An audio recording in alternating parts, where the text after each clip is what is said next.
The ongoing saga of Gage Blackwood took a frightening twist this morning when the agent of the Deep Time Unit broke house arrest to jump 9 years back in time. Fortunately, the illicit time jump was detected and he was immediately apprehended by Agent 8 of the Temporal Protectorate. Although it's still not clear how and why Blackwood obtained the TSA jumpsuit, Temporal Security Agency officials did say that no distortion ripples have yet been detected, and that there is no reason whatsoever to believe that Blackwood has altered history in any way. Our Lisa Long has a report from TSA Administrative Headquarters.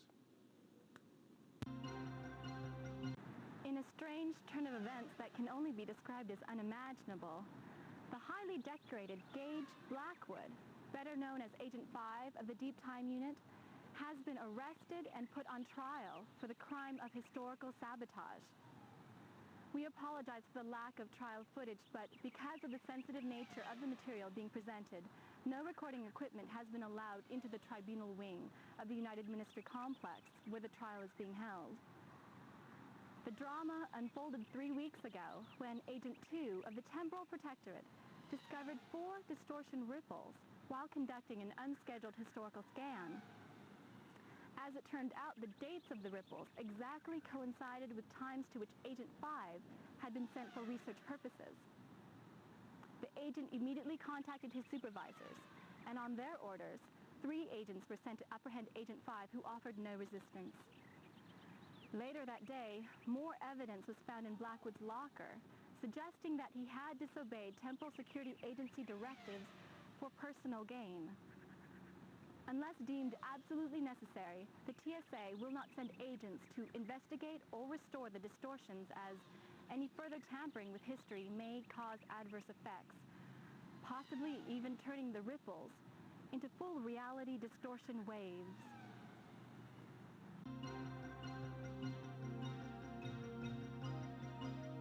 Prosecuting attorney Phil Stevens alleges that Agent 5 intentionally altered the past in 4 of the 10 time zones to which he had been sent for research purposes, his only apparent motive being personal gain.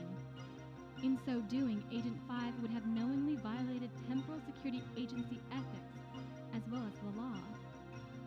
As temporal sabotage in any form is considered the worst possible crime against humanity, Stevens is aiming for the maximum allowable sentence. The burden of proof lies on the prosecution.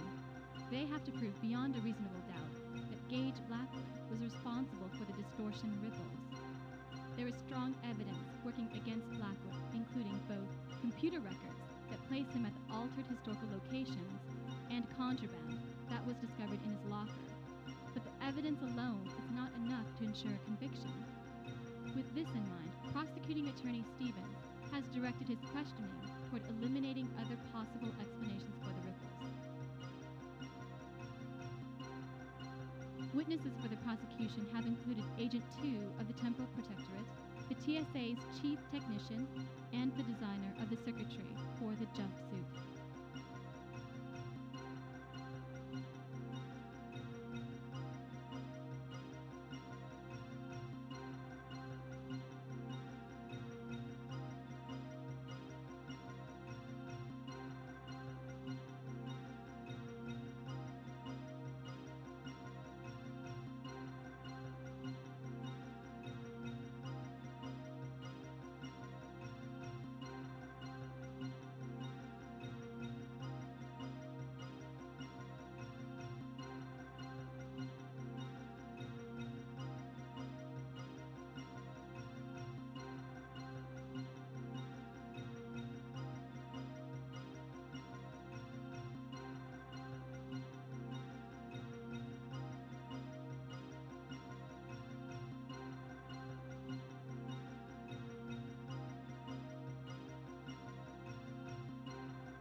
the absence of an alibi or any evidence proving Agent 5's innocence, defense attorney Sandra Gallagher will be setting out to show, through the testimony of character witnesses, that it is not likely Mr. Blackwood committed the crime.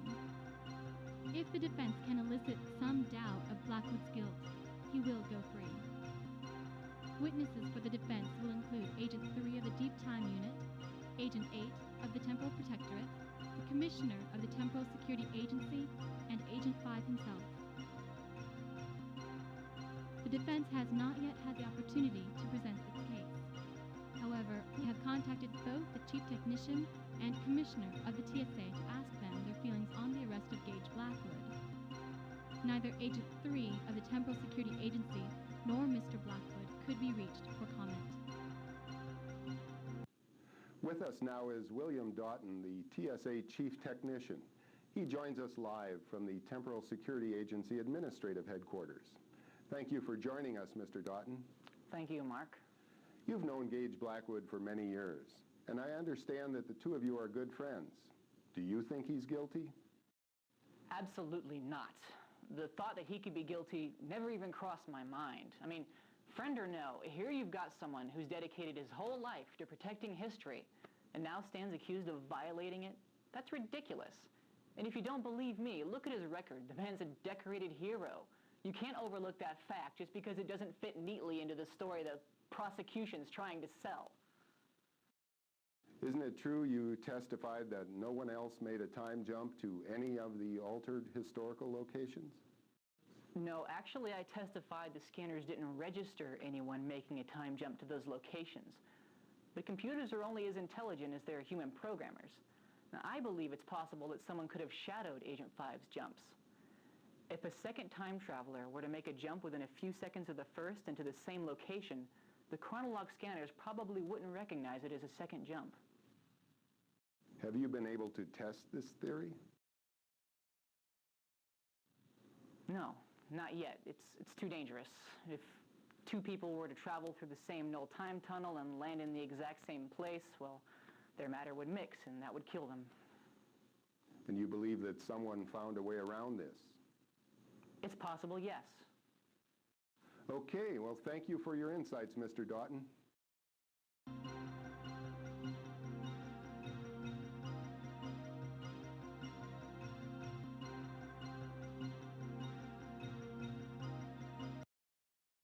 I have with me now Commissioner Jack Baldwin of the Temporal Security Agency, who's coming to us live from TSA Administrative Headquarters.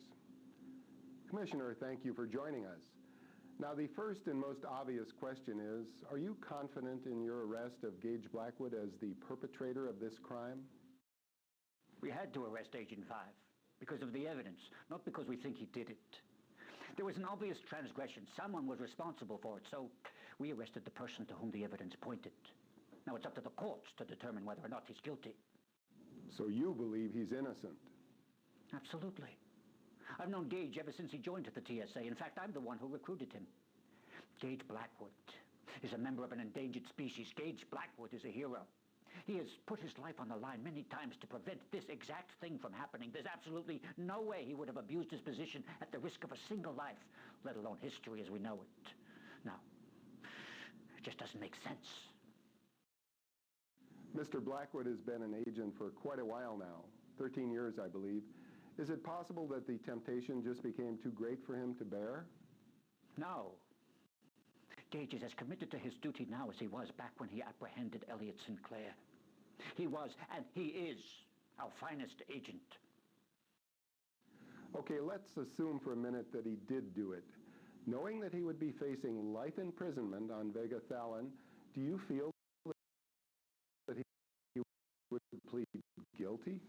First of all, it's a moot point because he didn't do it. But, presuming he did, knowing Gage, I'd say he had a damn good reason. And he would have confessed immediately.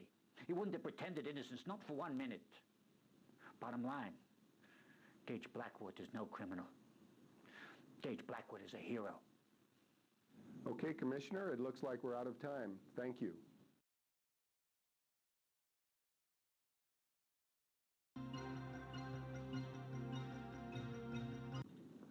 If Blackwood is indeed guilty, he has altered more than just the past. The future, too, will likely feel the results of his actions. The Deep Time Unit will probably be discontinued before ever realizing its full potential. But there is an even greater issue at stake. That is whether the Temporal Security Agency itself is more of a risk than a safety measure. Many feel that it should be shut down and everything related to time travel destroyed. Others argue that the technology has already been invented, so there's nothing stopping it from being reinvented for the wrong reasons. So in their opinion, the Temporal Security Agency must remain operational to safeguard against future acts of historical sabotage.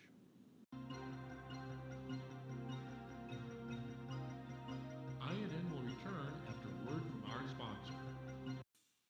La peinture fraîche. Jote Latzande.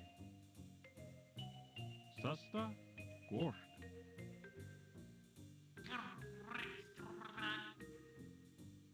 If you hadn't understood those important messages, you would have just wet bin. Screwed up your best suit. Flippity Van Vet. Driven off of a cliff. Cheap meat. Been poisoned. Restaurant smoking in the lobby.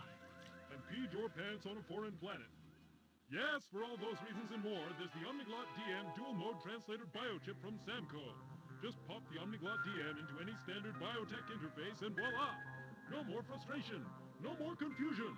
The Omniglot DM instantly translates the written and spoken forms of any known language. It does it all. The Omniglot DM translator biochip from Samco. Get it today. Samco translator biochip available at Frugal's and other fine stores for low price of $199.90 or order over ShopNet. Product order code 689-22378. That's 689-22378. Order now. The heads of ministry will continue to meet with Symbiotry representatives today in the Assembly Hall of the United Ministry Complex. These talks were requested by several member races as a forum in which to discuss the place of time travel technology in the symbiotry of peaceful beings. Today marks the beginning of the third week of negotiations, yet there is still no end in sight. Sarah Michaels is standing by at the United Ministry Complex with a report. Thank you, Mark. The main factor protracting the discussions is the inability of the symbiotry to decide what should be done with the technology. The representatives have formed three distinct factions whose strongly opposing views have caused them to remain tenaciously entrenched in a deadlock. While one group believes we are committing the unforgivable act of hoarding a vital technology, a second supports the symbiotry tenet that each race has sovereignty over its own technologies. The third contingent, which has grown in strength since the arrest of Agent 5, contends that time travel represents a threat to every race of the symbiotry and should be destroyed altogether. Even though most attending races strongly disagree with humanity's sole ownership of the technology, our heads of ministry refuse to acknowledge their arguments, citing its inevitable misuse as their foremost concern. Therefore, barring symbiotry action, it is unlikely that the status of time travel as a proprietary technology of Earth will change.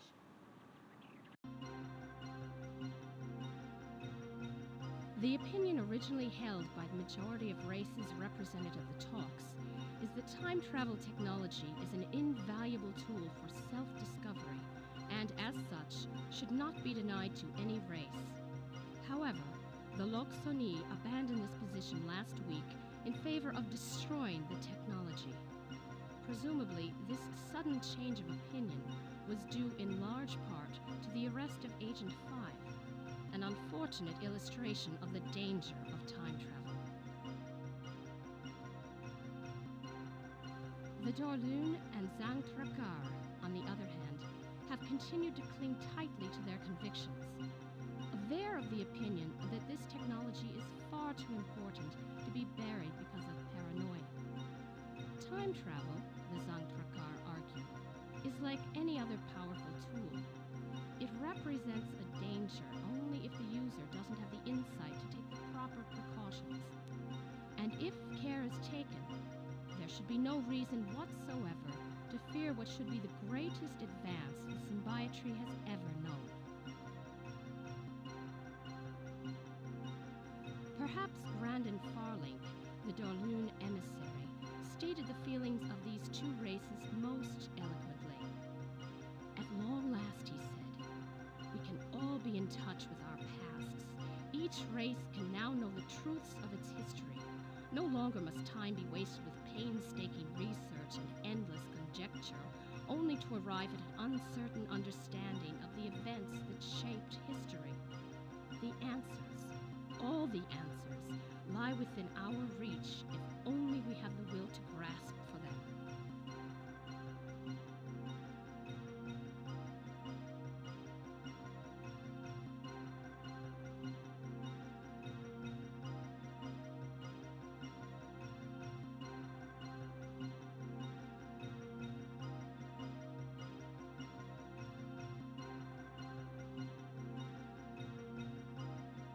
Perhaps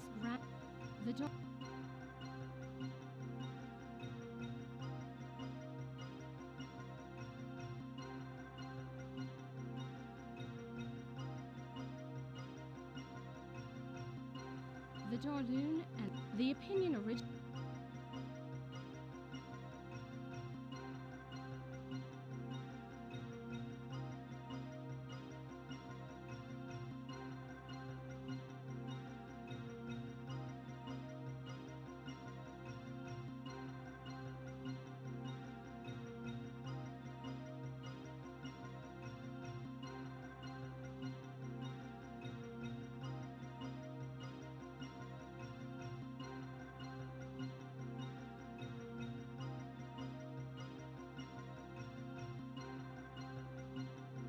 The opinion, despite being recently abandoned by the Krim, two of humanity's staunchest supporters, the Sorolans and the Tsar, have continued to defend our right to autonomy over time travel technology. Like those that favor dismantling it, these two races would rather leave their past buried than risk losing it altogether. But unlike the others, the Sorolans and Tsar believe that humanity harbors a maturity beyond its years and can be entrusted with preserving the sanctity of history.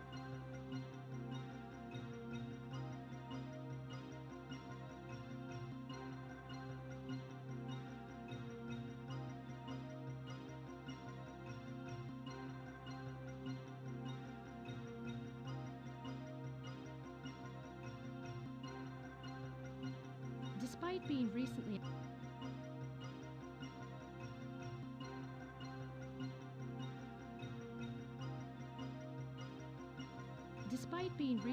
in fact, they suggest that our closeness to our violent past makes us even better suited to manage time travel, as the dire consequences of the misuse of technology still stain our racial memory. Unfortunately, theirs is a minority opinion. The prevailing response to this argument is that Earth's record with time travel speaks for itself. In just 10 years, there have already been incidents of deliberate historical sabotage, the latest of which allegedly involving an agent of the Temporal Security Agency. Our benefactors, however, dismiss the Elliott Sinclair and Gage Blackwood incidents as aberrant acts by disturbed individuals rather than a weakness of humanity as a whole. And they ask, as a sign of good faith and trust in the newest member of the symbiotry, that the future of time travel technology be left to our discretion.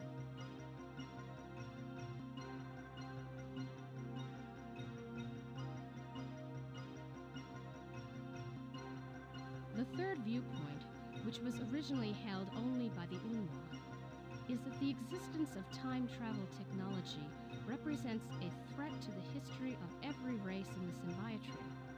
For this reason, these races feel that all existing time machines should be completely dismantled. Following the arrest of Agent 5, the Loksoni changed their allegiance from petitioning for the release of time travel technology to requesting its destruction.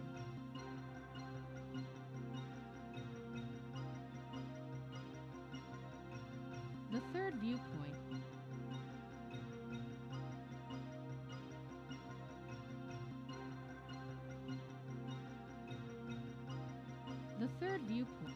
they were joined by the Kryn, for whom this represents a break in their long-standing tradition of fervently supporting every race's right to sovereignty over its own technologies. The Loksoni now proclaim that if not destroyed, the technology must at the very least be put in the safekeeping of an elder race of the Symbiotry. They cite security as their main concern. Like the others that share their goal, they feel that humanity lacks the necessary discretion to control such a powerful tool. As a side note, it should be mentioned that the Loksoni themselves are among the eldest races of the Symbiotry.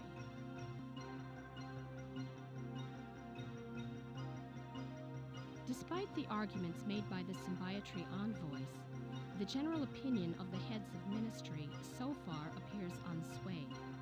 Michael Rozhenko of the Northwest Asia Collective rebutted that the danger of time travel falling into the wrong hands and being used to change history, however slight, is still too great to even consider releasing the technology. It must be realized that time travel has not only the power to unlock the secrets of history, but also unparalleled potential for destruction. Few could argue that it would be foolish to give such a tool to anyone, regardless of its intended use. On the other hand, it's also too late for it to be destroyed, as was pointed out by Chancellor of Law Rick Allen, when he stated that the technology has already been created and can therefore be recreated.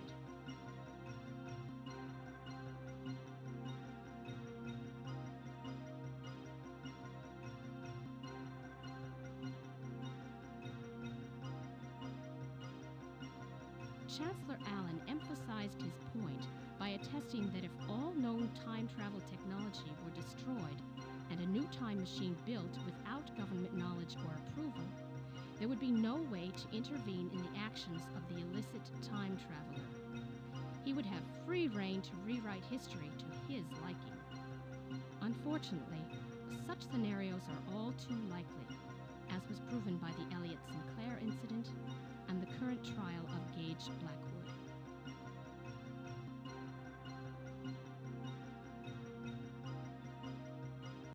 The events surrounding the arrest of Agent 5 bring back, for most, memories of the Elliott Sinclair incident. That historic day 10 years ago could have turned out much differently if it weren't for Agent 5 of the Temporal Protectorate. After building the first ever functional time machine, only to have the government shelve the project because it was considered too dangerous, Sinclair decided to sidestep the politicians and build his own temporal transporter. Years later, when the Sirolans made contact with Earth to offer us a place in the symbiotry of peaceful beings, the xenophobic scientist suddenly found himself with a new purpose. Fearing an alien invasion, he tried to convince the public that the Sirolans were not what they appeared to be. But this endeavor met with little success. Frustrated, exasperated, and on the verge of insanity, Sinclair formulated a plan to make Earth a more difficult target for the Sirolans. On the day of the Sirolan ambassador's arrival, he sent each of his 3 robot minions back in time to change the course of history. The first he sent to create a nuclear scare that would prevent world unification and prolong the Cold War. The second was to destroy the Morimoto Mars colony and make it look like the work of an alien race. And the third Sinclair sent to kill Dr. Enrique Castillo, the individual who was most influential in convincing humanity of the benefits of joining the symbiotry. His backup plan, should his robots have failed, was to assassinate the Sirolan delegate. It was our good fortune that Agent 5 was on duty at the Temporal Security Annex that day. He detected the temporal distortions, stopped each of the androids, and then apprehended Sinclair himself. That fateful morning made a hero of Agent 5 and spawned the blockbuster holoflick the Journeyman project. Elliot Sinclair was put on trial and found guilty of all charges. He was sentenced to life imprisonment on vagathalin and hasn't been heard from since.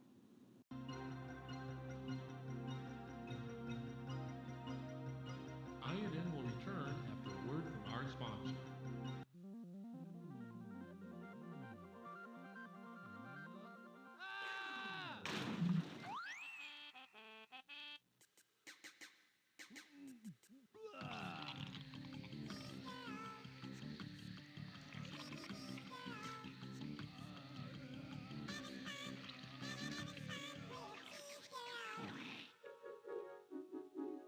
Cheese girl!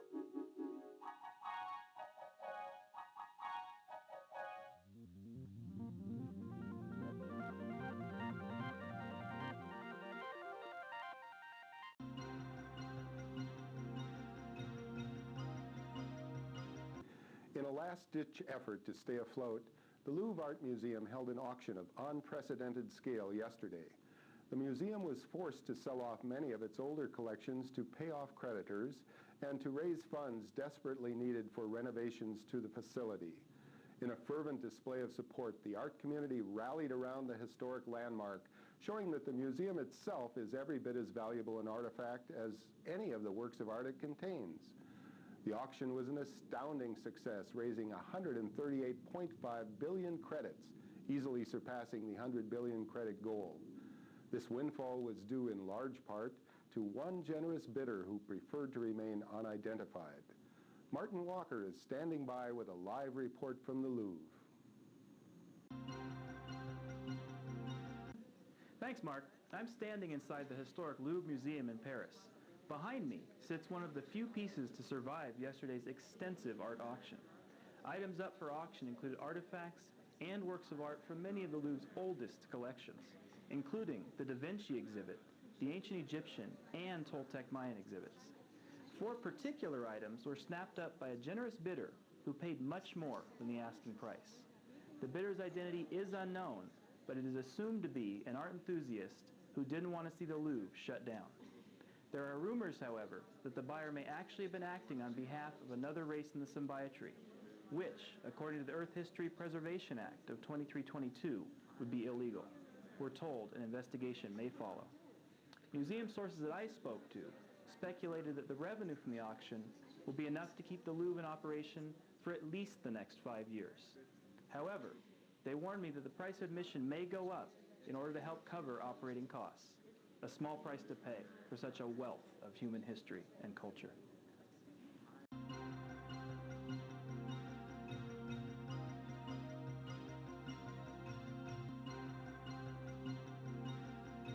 The Louvre's financial difficulties arose from a combination of rising maintenance costs, overspending, and lower than normal attendance. Several costly acquisitions in recent years sunk the museum into spiraling debt. When repairs to the facilities became unavoidable and visitor attendance fell, it became clear that a major influx of cash was needed to cure the museum's ills. In June, the decision was made to auction off several of its older exhibits. That decision paid off well yesterday.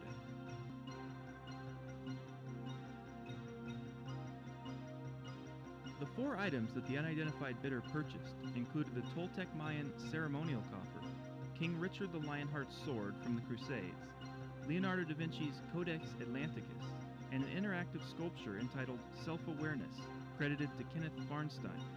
Attendees of the auction said the buyer did not try to purchase any other items, but immediately made an excessive bid on these 4 artifacts as soon as the bidding opened.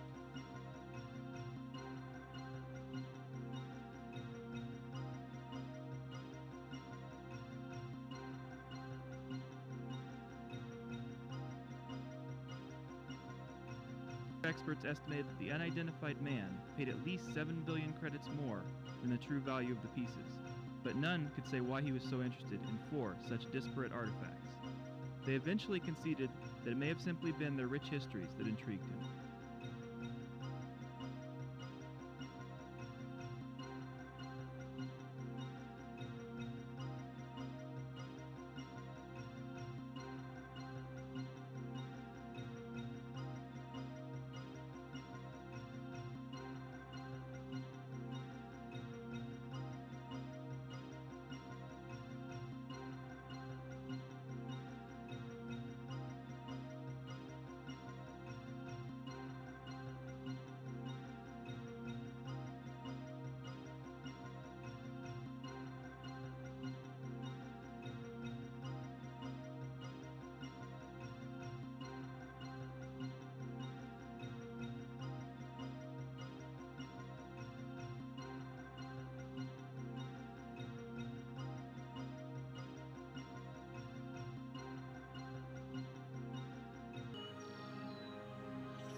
so you know the routine. Name, number, I'll get back to you. Thanks. Hi, it's me. I know it's been a while, but I found some things that belong to you. If you like, you can stop by and pick them up sometime. I'll be home this evening. It's just some records and tapes and some pictures, but, you know, I thought you might like to have them. Okay, maybe I'll see you next week.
That always seemed to work in Scooby-Doo. So, I guess I haven't gotten rid of you after all. You just pop up in different spots, like whatever pops up in different spots. So, corrupting my work not enough? Back to finish the job? What? Pressure variance too great. Door may not be opened until pressure is equalized. And I thought I was being rescued.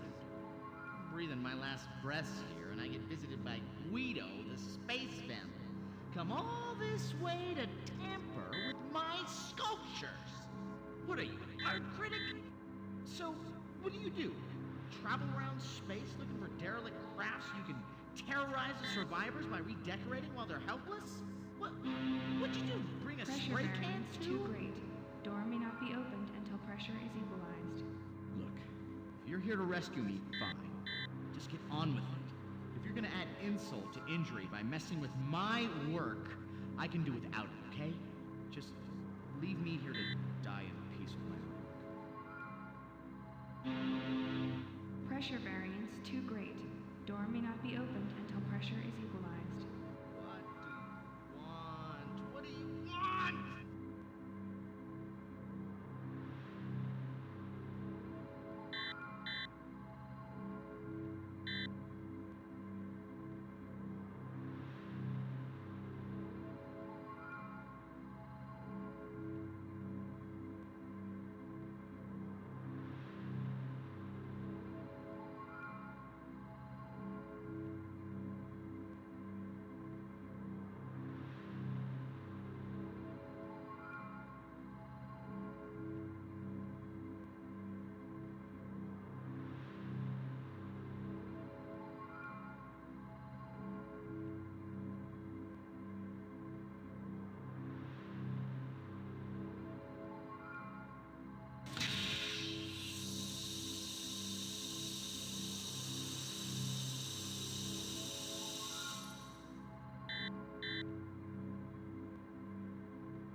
Warning, localized gravitation manipulator pads malfunctioning. All personnel advised to clear docking bay.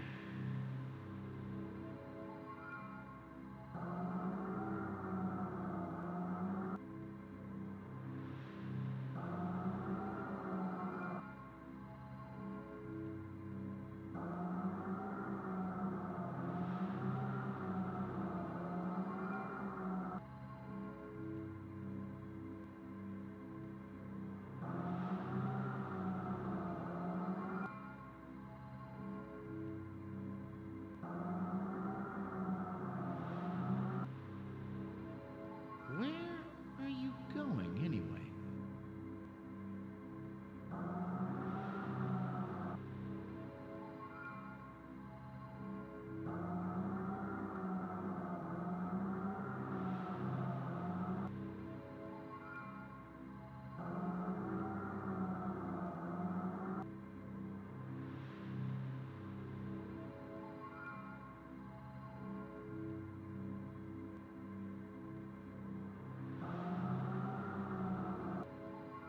You seem different somehow. Unlike before, your patterns, you're more curious, like you don't really know what you're doing here, do you? You're not the same intruder.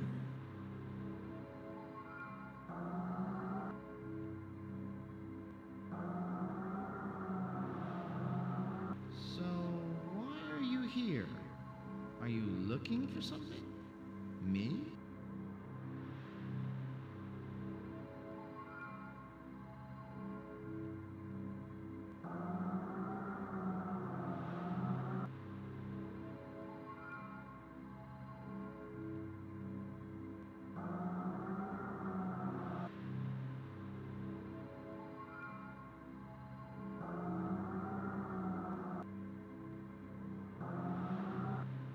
I don't know why guess I have an instinct about you. My other guest didn't feel right. You're different somehow. Like I should trust you.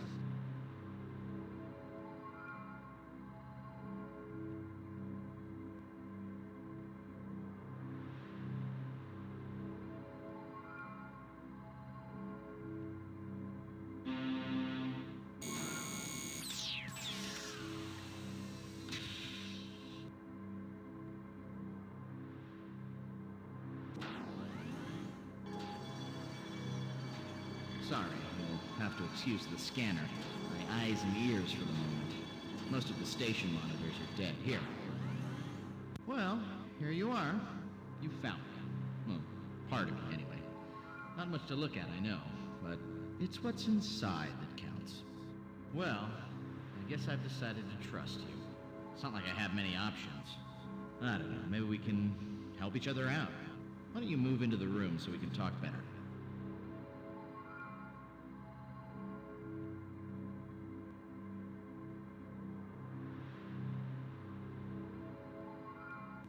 I'm afraid this conversation is going to be a little one-sided.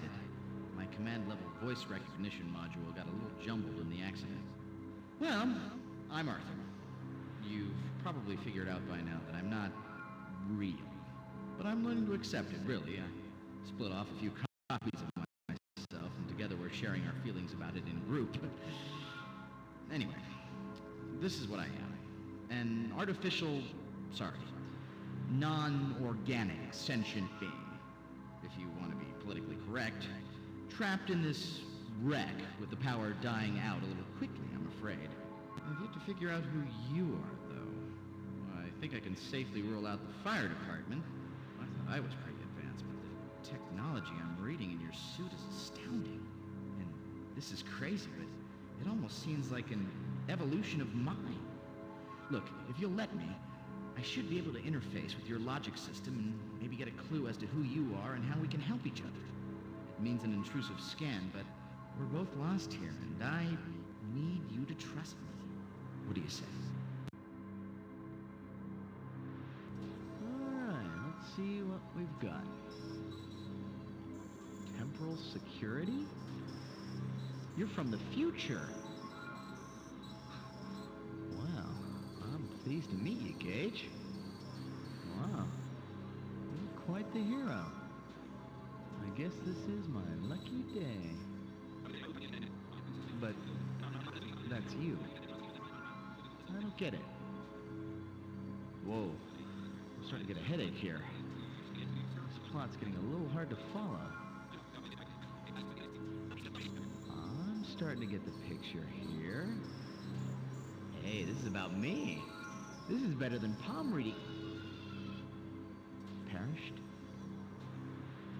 Then you can't help me or you'll change history. I'm sorry. I've probably seen more than I should. I should have never scanned your biochips. Wait a second. Your biochips. Gage, I'm gonna make you an offer you can't refuse. Take me with you. Your biochips are derived from the same wetware as my brain, only 1,000 times more advanced. If you take me with you, it'll cause a time distortion or whatever, but if I download a copy of myself onto a blank chip, nothing will have changed. And you need me. I know who framed you, the same person who messed with my sculpture. I can show you what they changed. What do you think? Is it a deal? Great! Oh, you're not gonna regret this, Gage. Now let's see. I should be able to transfer the data across optically from my core. This is gonna work. That means we've got to get you inside the Nexus, which of course is inconveniently detached from the station at the moment. How do we do this? The door release. The decompression should propel you across to the Nexus. I'll have to give you the override code. It's risky, but it's doable.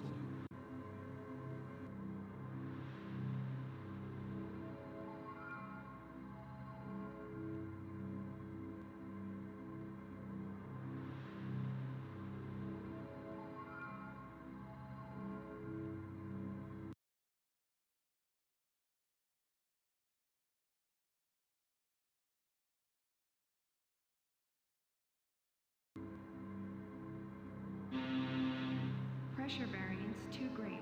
Door may not be opened until pressure is equalized.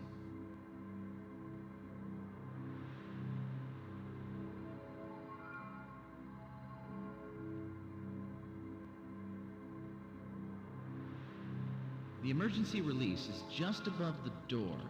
It's a manual release, so I can't do it for you. Okay, punch in this code, 32770. The rest is up to you. Good luck.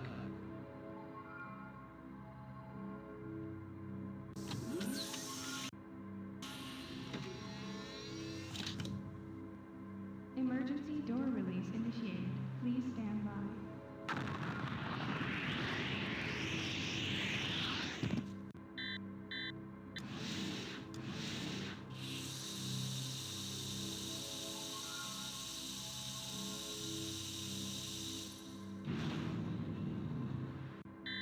Welcome, come to my brain. All that I am is contained in that sphere. You're gonna have to open me up. There's a manual code book. I'm not sure exactly how it works, but I think it has to do with exchanging the red lights for green and vice versa. You'll have to figure it out. After that, well, if it works, the next time I talk to you should be from inside your suit.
To anyone who may be listening, my name is Dr. Kenneth Farnstein.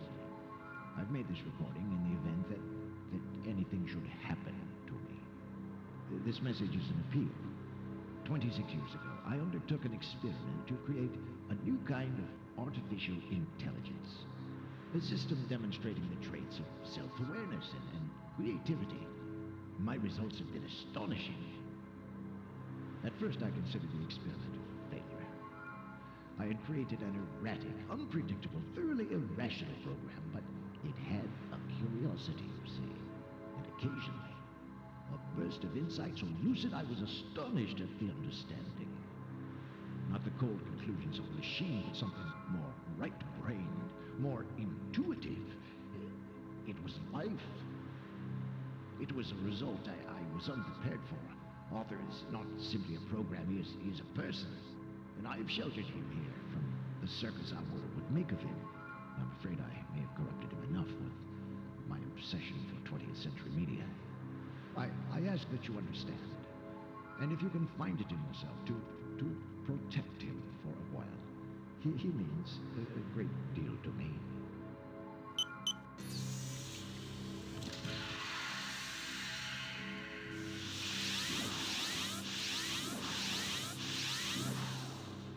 Not exactly flattering. In less than 100 years of progress, you can fit me on a chip. So, how do you like my new home? Comfy little interface, huh? So, this is how I think I can help you out.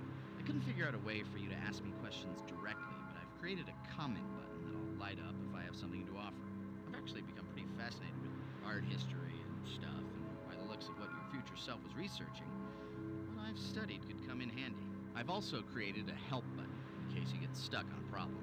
You know what they always say, 2 minds are better than 1. But hey, you're the detective. I'm sure you'll want to figure it out on your own before resorting to my help. There's more info in the chip's inventory description. You might want to check that out. As to our mutual friend, he was reprogramming one of my sculptures in the biomass processing module. I think he set up some sort of harmonics response, but the only way to find out for sure is to visit the scene of the crime. And that means getting to that part of the station. I gather you don't have control over where you jump to in a time zone, so it may be a trek. The accident really trashed that part of the station. In fact, we may want to come back to it later. All right, so maybe it won't make much difference when we get to it, but to be totally honest, I'd much rather go somewhere other than back to the station my first trip out of here, if you know what I mean. We could use a little adventure. All right, Gage and Arthur's Big Adventure. I like the sound of that.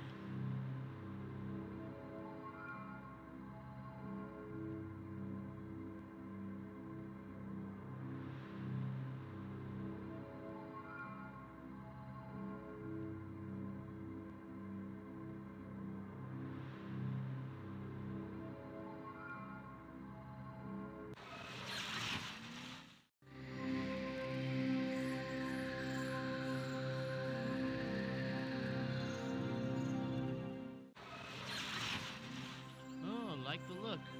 Early terrarium. Gage, one word. Curtains. Hey, that's nice. Birthday present? These are wonderful toys. And when are you getting the dream continuum? I don't mean to suggest you have an ego problem, but you have an action figure of yourself.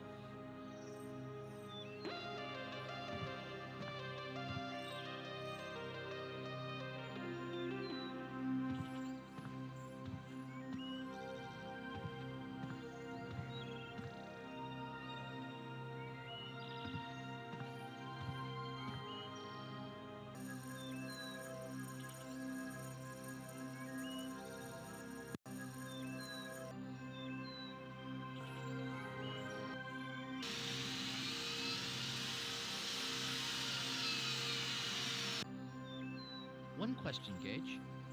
Why?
So is this real? Are we really in Leonardo's studio?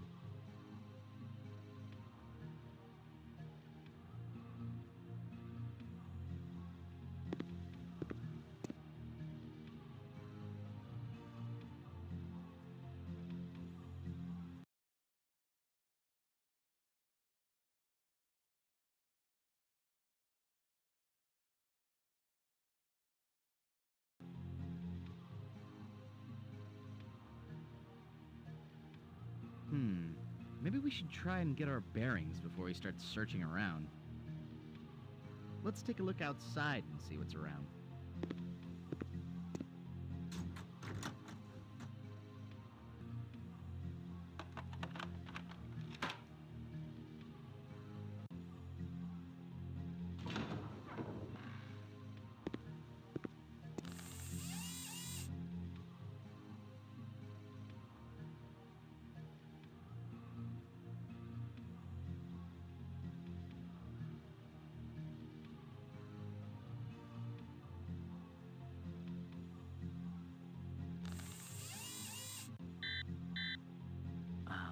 Correct me if I'm wrong, but you can't be here twice at the same time, can you?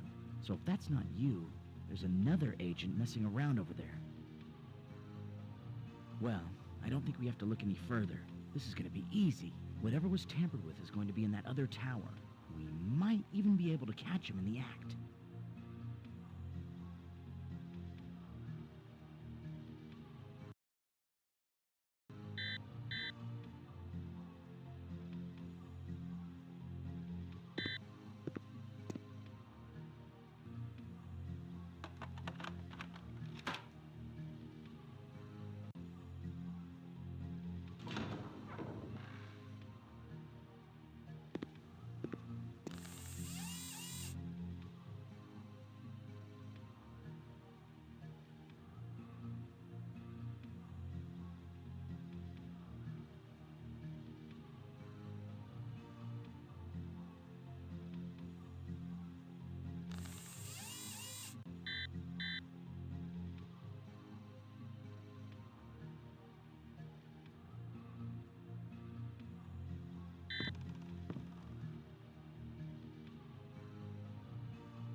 Old Moro must have been pretty impressed by Leonardo's letter of introduction to fund this.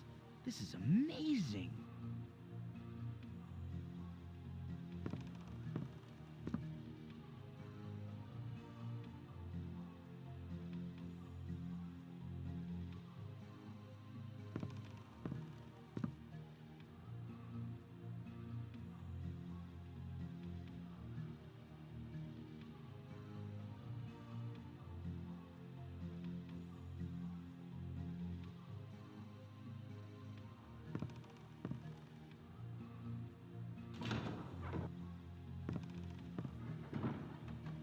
Da Vinci really was a master of contraptions. It looks like when the Duke of Milan allowed him to build this place, he got a chance to field test a lot of his ideas. I hope this wasn't to try out his parachute designs.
This is Leonardo's Portrait of a Musician.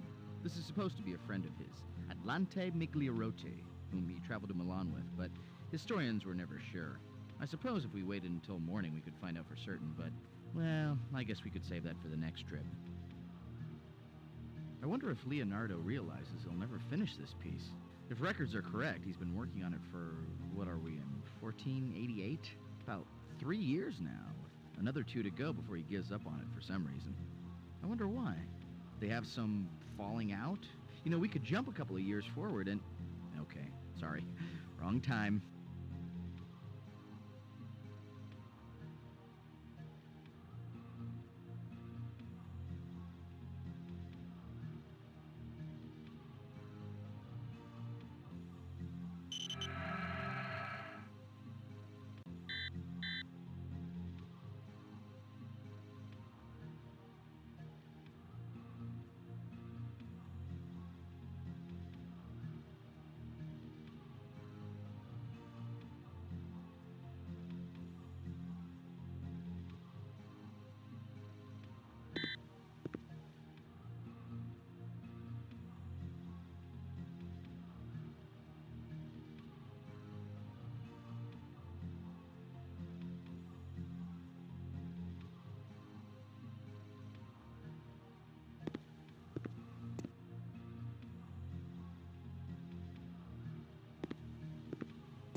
I don't know if I want to try that thing.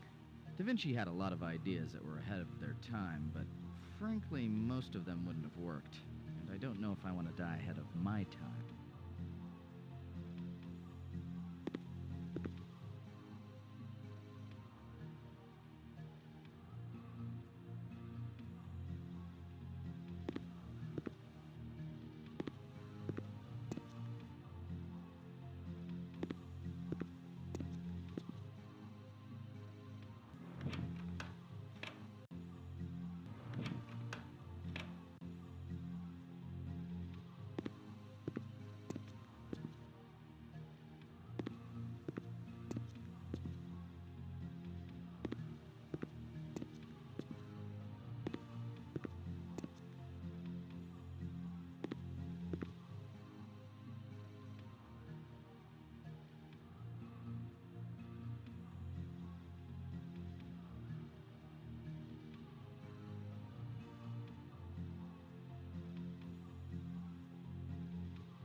That's a pretty ingenious device.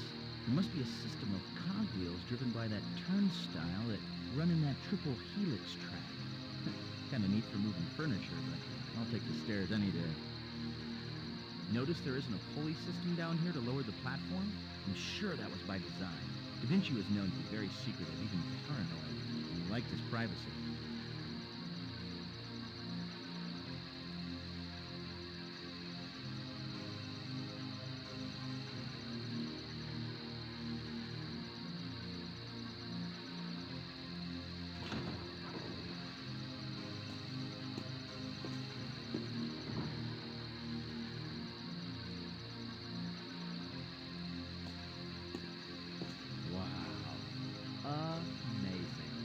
All the different things Da Vinci had his hands in, he still had time to keep this place looking pretty.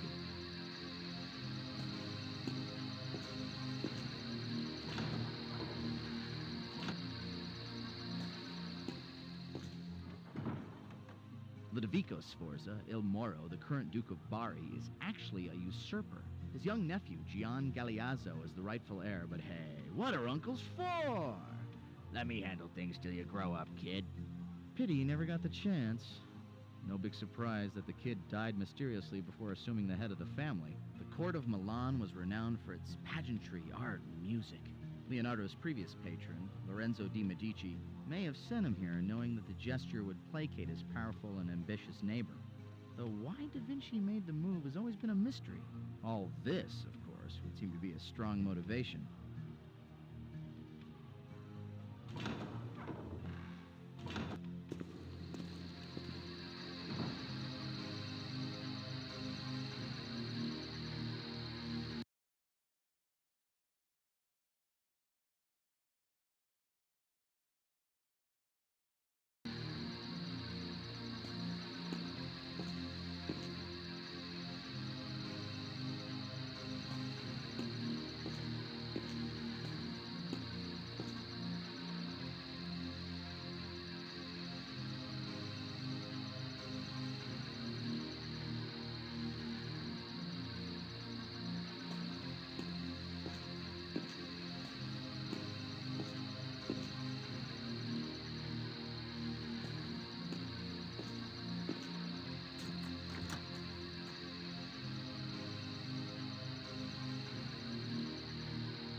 Maybe this won't be as easy as I thought, Gage.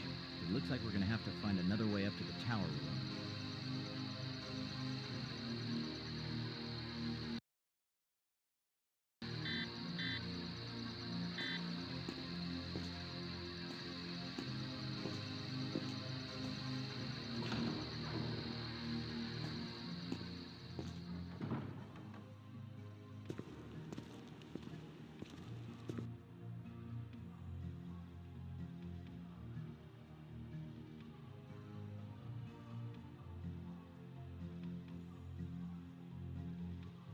It looks like Da Vinci actually got a chance to put into practice his ideas for constructing a large dome.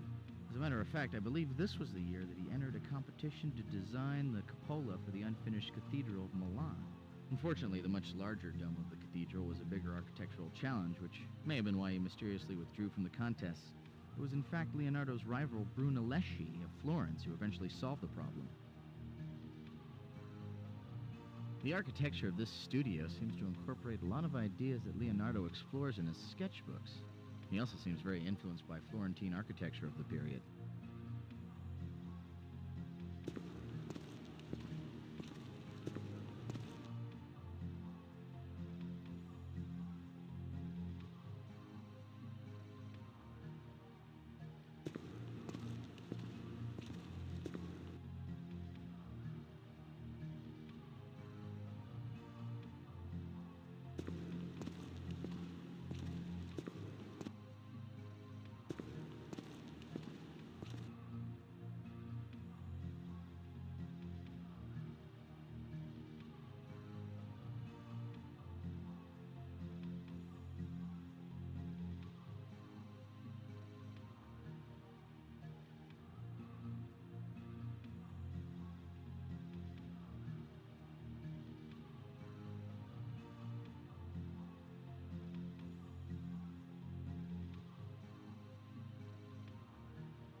Typical. Can't read the instructions, just like those Japanese model kits.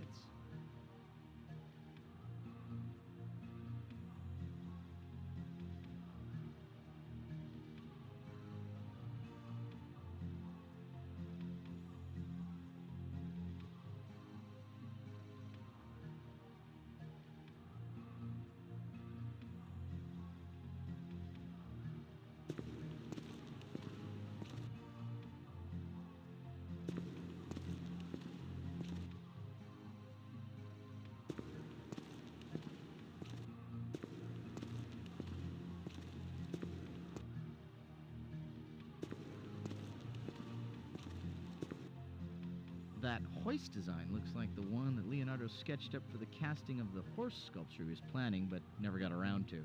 Well, at least he got use out of the hoist. Wow, he actually tried to make the tank. Looks like he succeeded. I'd like to see the 6 burly guys who are going to make this thing move at any kind of speed, though. The guys inside would be well protected, but when you attack someone in a UFO, you can pretty much kiss the element of surprise goodbye.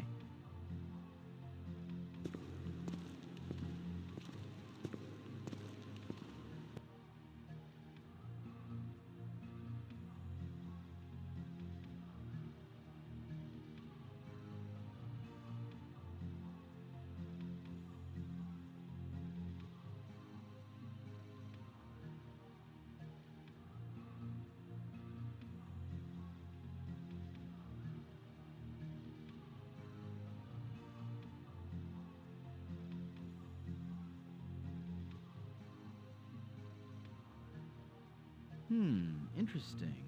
Are you thinking what I'm thinking? He didn't really mean for you to ride that thing naked, did he? You could get something caught in there.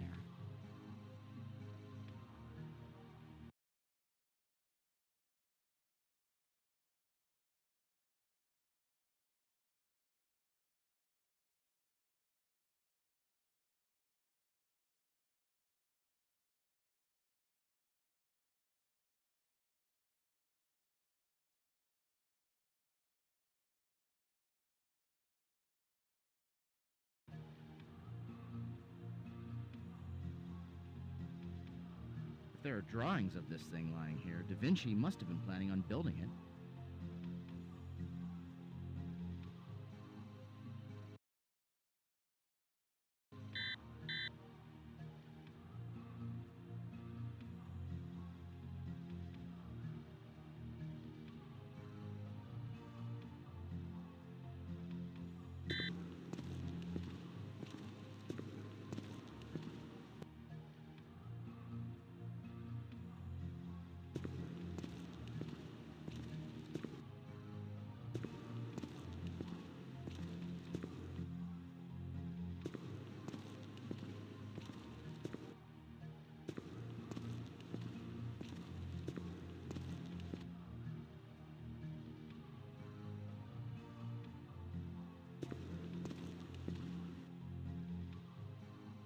My God.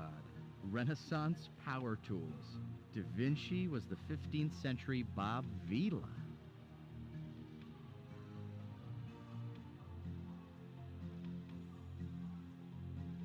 He's invented the table saw? Now this is stretching my suspension of disbelief. Hand crank to get the flywheel up to speed, and in minutes you have an attractive new den.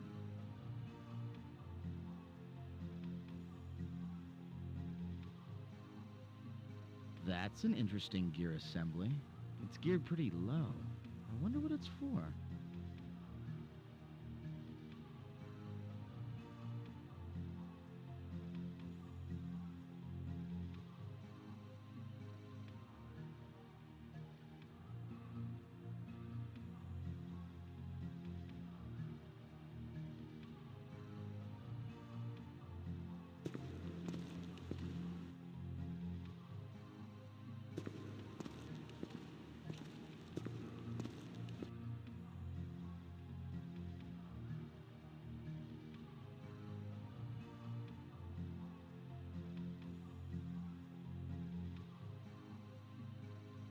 Still under construction.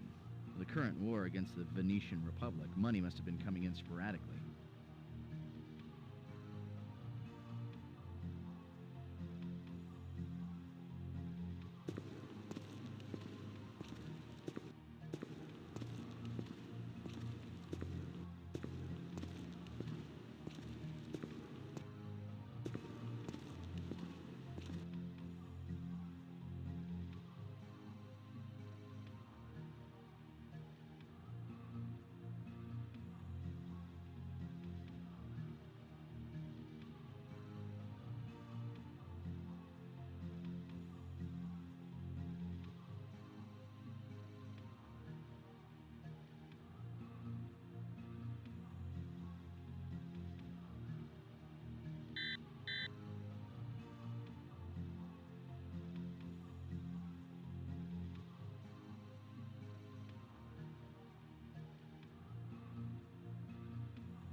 Looks like school's in.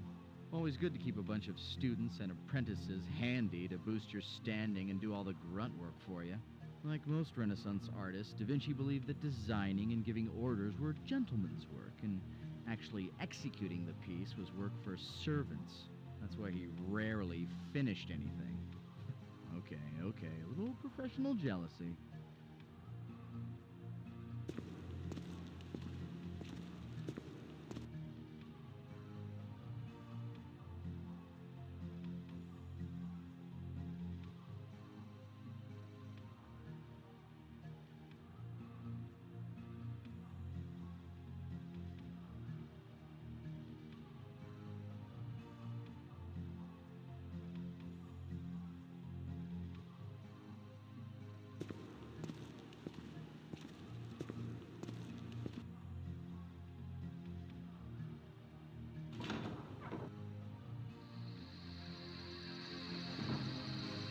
Well, there's no question what kept Da Vinci the busiest. With his patron waging war against the Venetians, there must have been a lot of pressure on him to give the Duke a strategic advantage.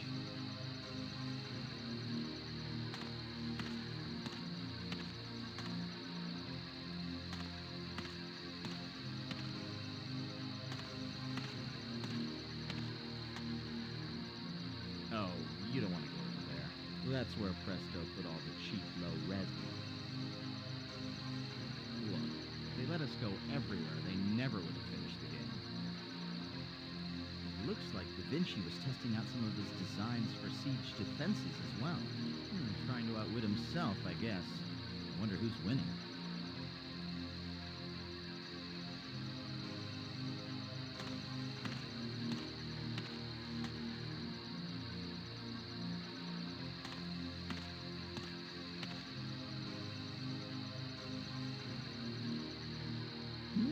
Clever.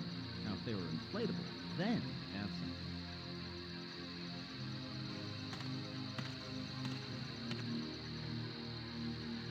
Look, a primitive harvester. A harvester of human lives.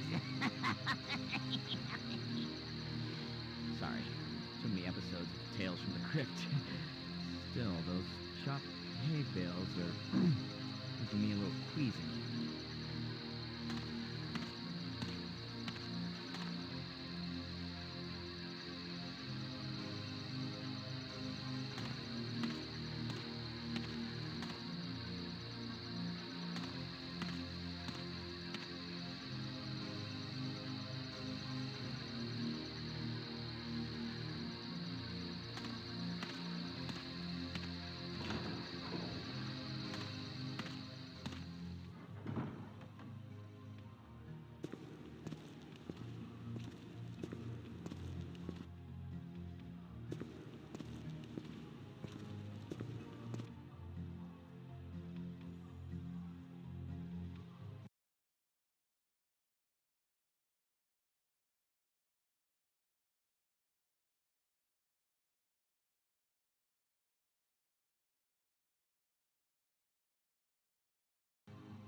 The wooden roofs were covered with tin, I think to prevent being set ablaze by flaming arrows.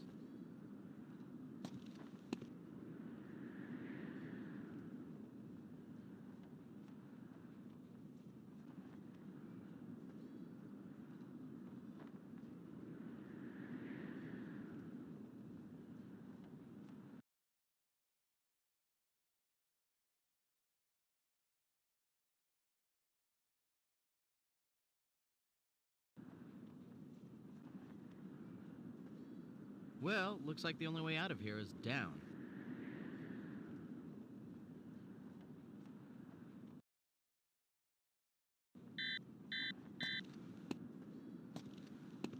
If someone should get a glimpse of us up here, in this suit we might pass as a knight, but I think we should be careful not to be seen.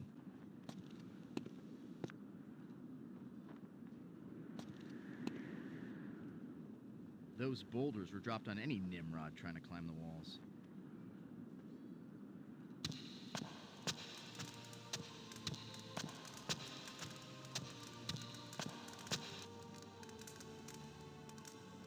It's kind of interesting how they use the more finished stone on the outside of the walls to make the castle look more imposing, and use the rough stone on the inside.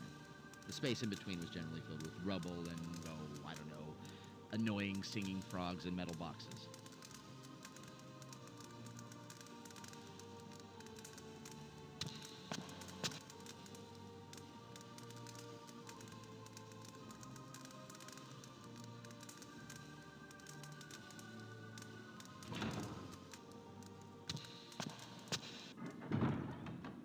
These wooden hoardings here, they were put up for defense before a siege to protect archers, and get this, allow the soldiers to drop big, heavy, painful things on the attackers below. Charming, isn't it? This castle really was the jewel in King Richard's crown. He once wrote about Chateau Gaillard. How beautiful is my year-old daughter.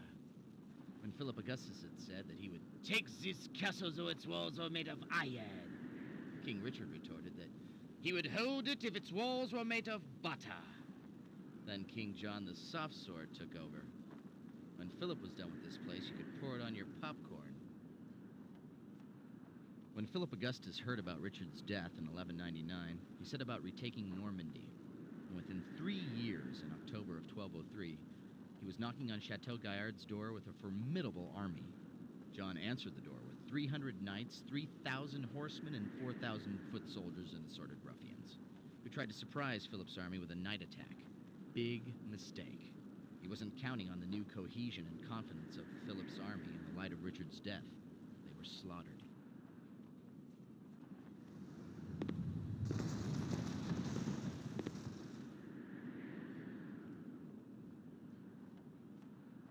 These wooden walkways were generally the only way to get around a tower. If a portion of the wall was overrun, they could just remove the walkways and the enemy wouldn't be able to get any further.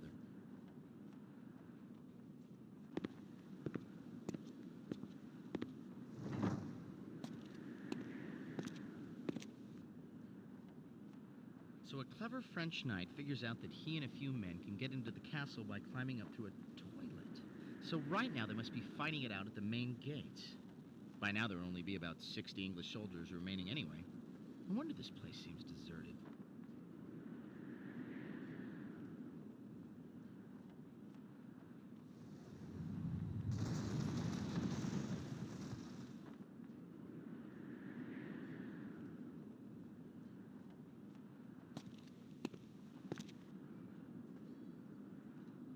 Ah, see that bridge to the Inner Bailey? This was the castle's one weakness. Under cover of the bridge, Philip Augustus's men managed to dig under the wall and collapse a section of it in what they called let me look it up, a sapping operation.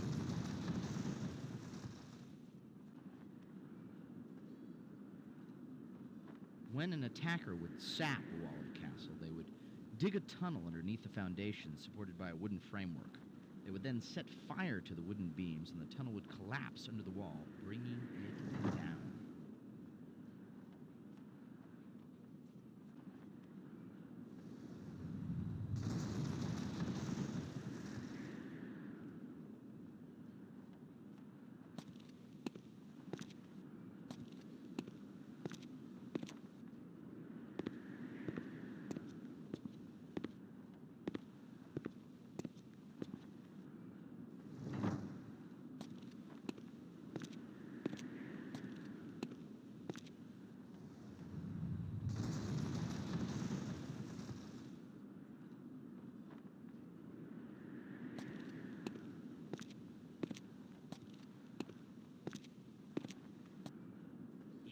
Tiny-brained wipers of other people's bottoms. I fart in your general direction. Your mother was a hamster, and your father smelled of elderberries. Sorry, I always wanted to say that. So this is what a real siege looks like. Not a lot like what you see on the holoflicks. Not a lot of action. Most of it was just bringing an army, surrounding a castle to prevent defenders from getting supplies, and then waiting around until they either starved or surrendered. In the meantime, they built towers and assault engines, readying for when the defenders were softened up enough to attack. Anyone for bloodshed?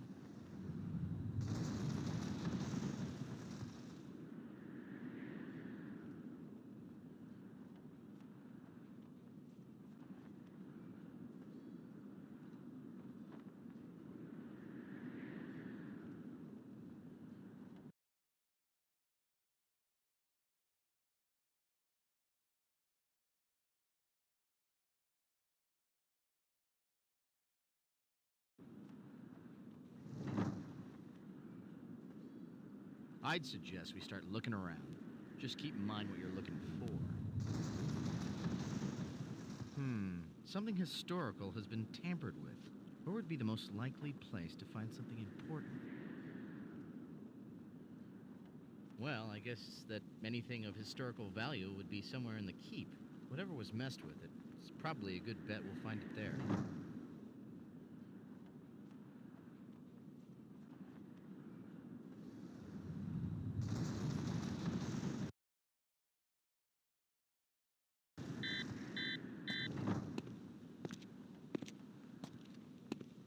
We seem to be getting closer to where that catapult is hitting, and I'd be willing to bet their aim isn't getting worse.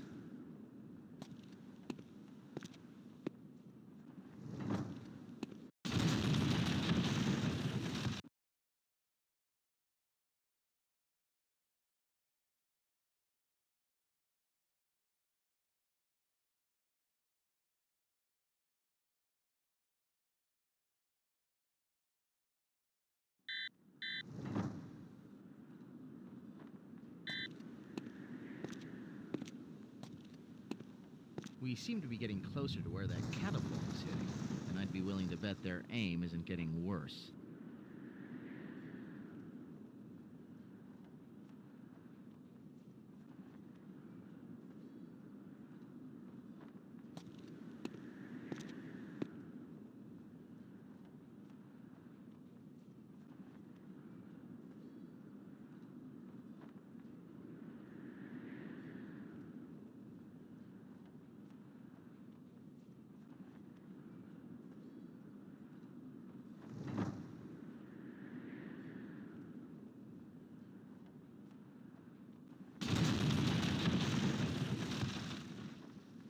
Missed me by that much.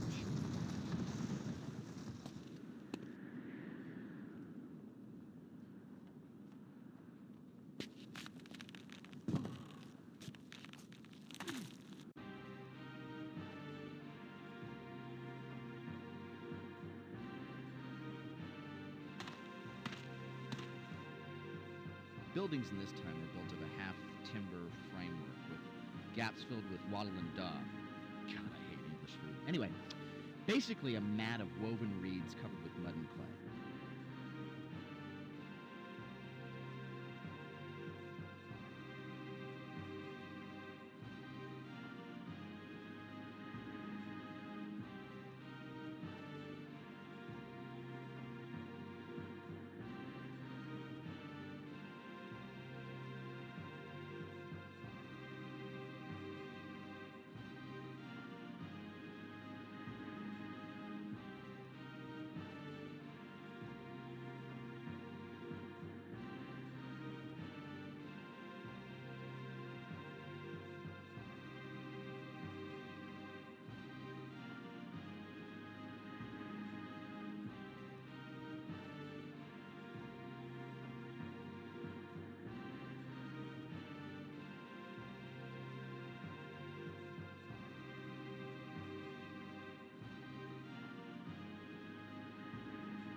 Incredible sharpening wheel, the latest in lightweight stone technology. It spins, it sparks, it sharpens your knives. It's absolutely free with your 6-piece set of Ginsu broadswords.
Hey, now there's a nasty-looking rig. The blacksmith would use something like that to hold cows and horses still for shoeing. No doubt some of them enjoyed it, too. I mean, still, there's nothing more disturbing than a cow into bondage.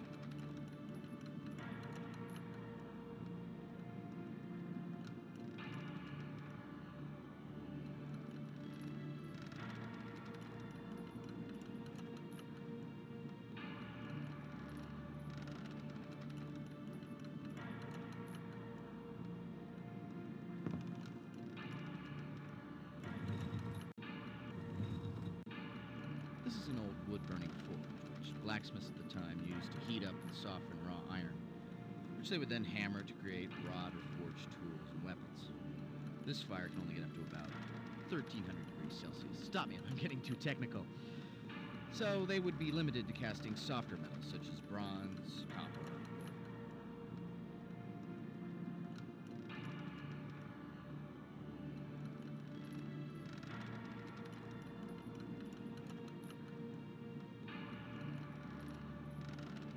Pumping the bellows draws air through the coals, stoking the fire. Try it, you weakling.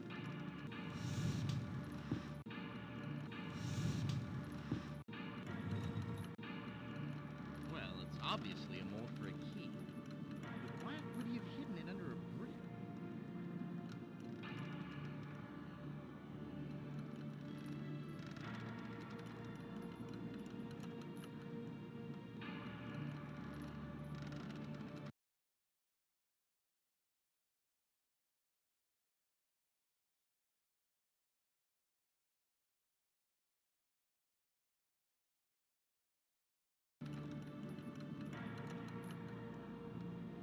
Well, this obviously makes a key for something important enough that the mold has been hidden. We might want to find out what it's for.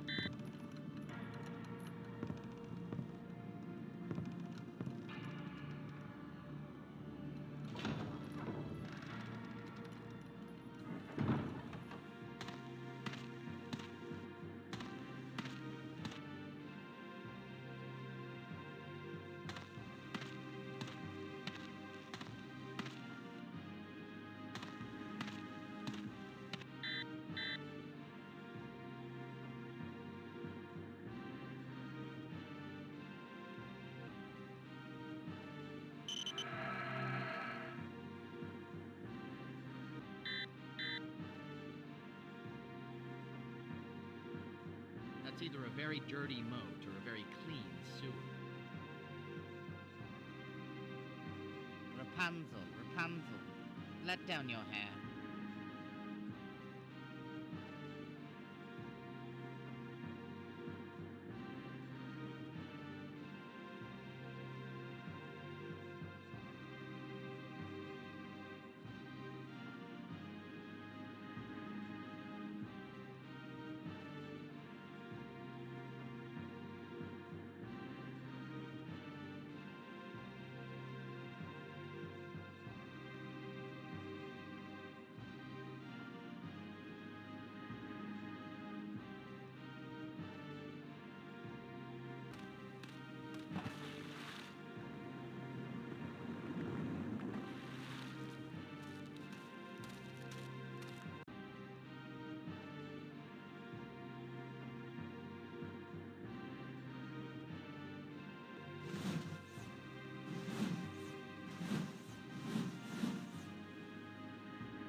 Shaka, fool!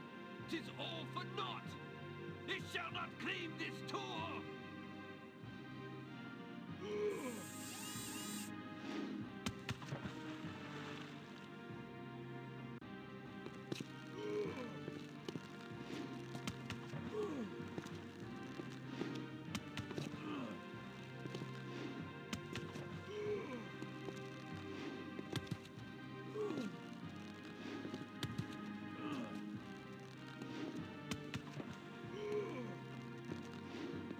Quick!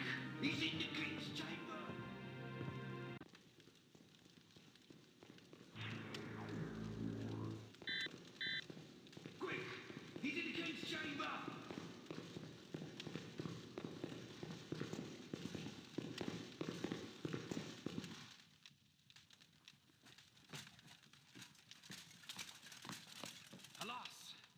unscrupulous. He must not wretched the goddess.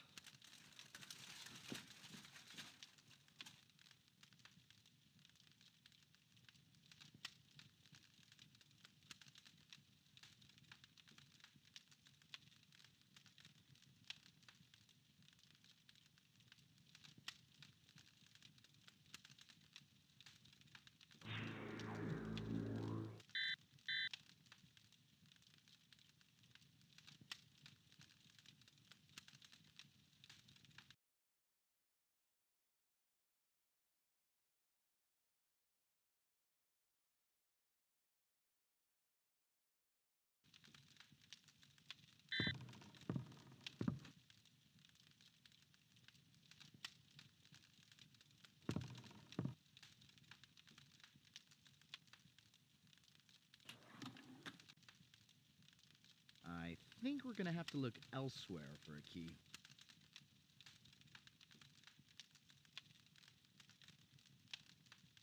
What lovely candelabras. I wish my brother George was here.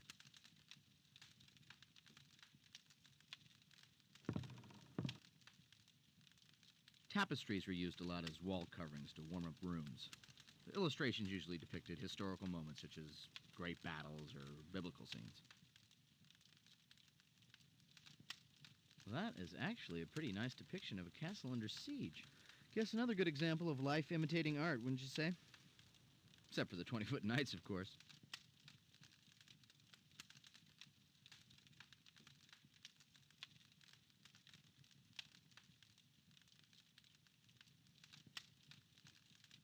You gotta tell him.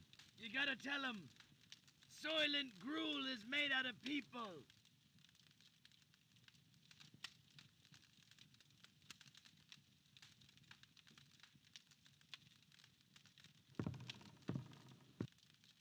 Those seats built in the window were usually the only furniture in a tower. Furniture was rare, or reserved for the aristocracy like our king here. In fact, if you did have furniture, it was generally a flat chest that doubled as a bench.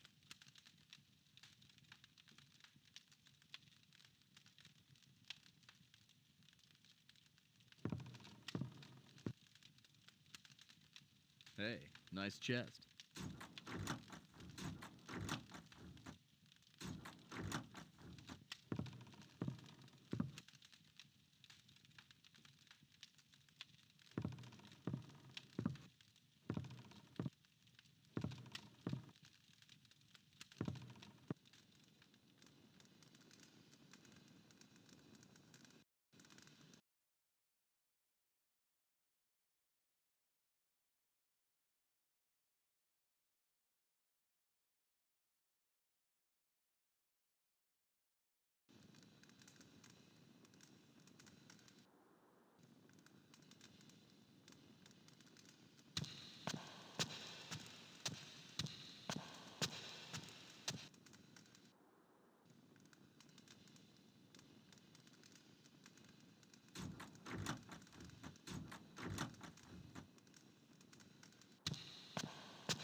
This must be the study. When the king stayed here, it would be his throne room. In his absence, it would be used for receiving visitors, and right now, I would guess, planning the defense of the castle.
This should be the main door to the keep.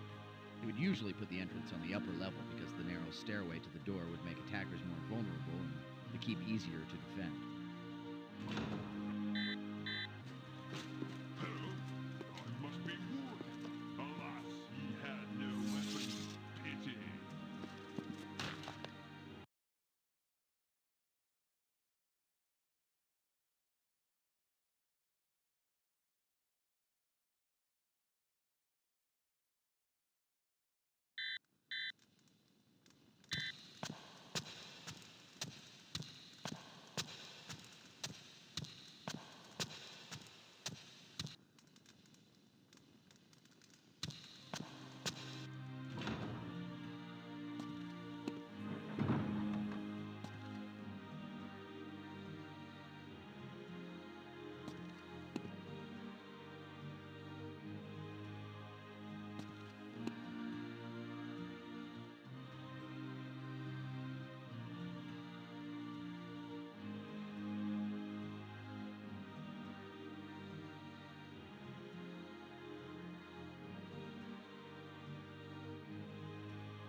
This must be the study. When the king stayed here, it would be his throne room. In his absence, it would be used for receiving visitors, and right now, I would guess, planning the defense of the castle.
Gage, that's the one! That's the one who messed with my sculpture!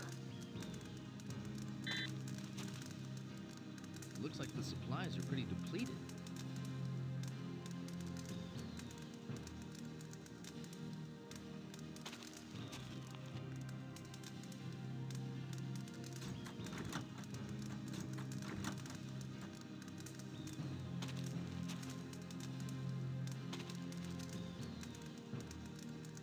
Wowie, look at those kegs. Probably not much left in them this far in the siege. What I'm trying to figure out is where do you put the tap?